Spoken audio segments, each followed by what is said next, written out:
राजा परीक्षित थोड़े बड़े हुए, अभिषेक कर दिया गया, राजगद्दी पर बिठा दिया गया। इरावती नाम की कन्या से उसका विवाह हो गया और उसके 4 पुत्र हुए। बड़े पुत्र का नाम था जन्मेजय। एक बार राजा परीक्षित भ्रमण करता करता अपने नगर में भ्रमण करने के लिए गया, तो वहां एक पुरुष को देखा जो तलवार लेकर के गाय के पैरों को काट रहा था, वध करना चाहता था। राजा ने देखा तो डांटा। गाय है पृथ्वी और बैल है धर्म।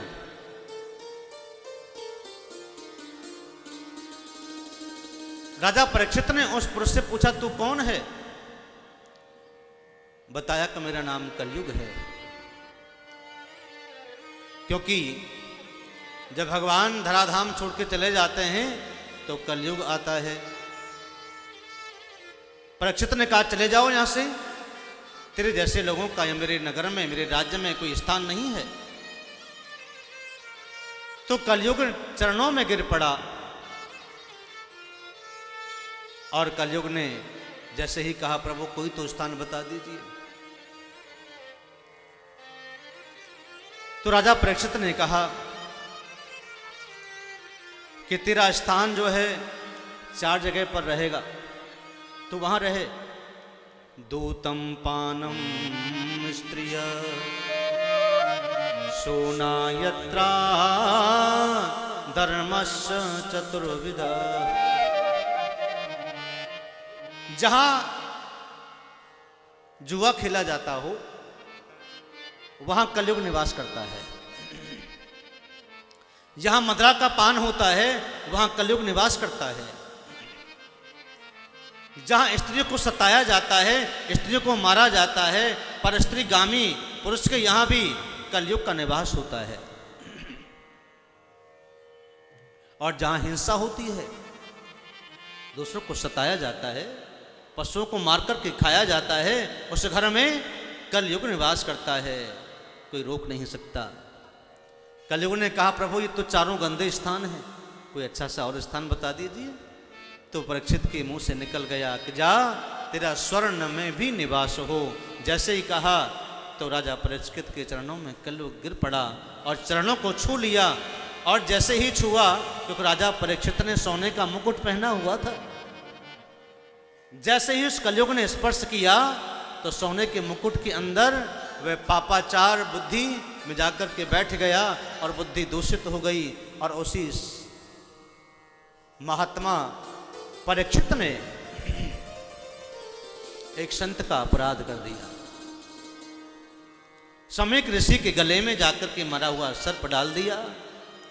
सम्यक ऋषि का पुत्र संगी ऋषि आया, उसने देखा कि मेरे पिता के गले में मरा हुआ सर्प डाला है। पता लगाया कि राजा परीक्षित ने किया है, तो संगी ऋषि ने उसको हाथ में जल लेकर के शाप दे दिया। अरे राजन, तुझे बड़ा गर्व है, जा, जिस सर्प को तूने मेरे पिता के गले में डाला है, इसी सर्प का पूर्वज तक्षक सर्प तुझे काटेगा और 7 ही दिन में तेरी काटने से मुक्त मृत्यु हो जाएगी। सर्प के काटने से तेरी मृत्यु हो जाएगी, ये शाप दे दिया। संगी ऋषि ने अपने पिता के गले से मरा हुआ सर्प निकाला, उठाया और राजा परीक्षित अपराध करके जब अपने महलों में आए तो महसूस हो गया कि मैंने आज बड़ा अपराध कर डाला, आज मैंने संत का अपमान कर दिया है।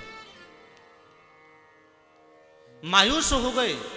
उसी समय सम्यक ऋषि का संदेश पहुंच गया कि राजन, तुम्हें शाप लग गया है, तक्षक सर्प के द्वारा काटने से तुम्हारी मृत्यु होगी। तो राजा परीक्षित ने कहा कि मैं दंडित मुझे होना ही चाहिए, मुझे श्राप मिलना चाहिए, मैंने एक संत का भारी अपमान कर दिया।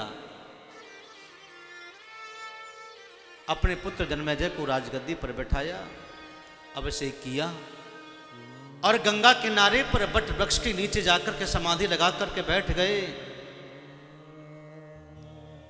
पूछने लगे